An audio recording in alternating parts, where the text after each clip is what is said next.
उस्ताद जी के संगे त्रुटन दे बाज भी सजना नु सजना दे ढेर आया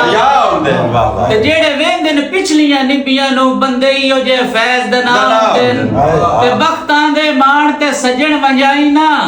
ओए वेले दा परता हुंदेन मेरी उड़दी रेत ते तंज ना कर दरिया होते। हाँ जी मलकू भाई मैं रेत दा दरिया नहीं मनदा मेरा मनोड़े मैं इंज आखिया बहीरे पत्थरां नाल बराबर हर जिन्स दे वखरे भाव हुंदे भावे तक्कण एक सामल एक जाय दिस दिन हर बशर दे लेख जुदा लुड़का साहब बस झिड़का कान गरीब होंदे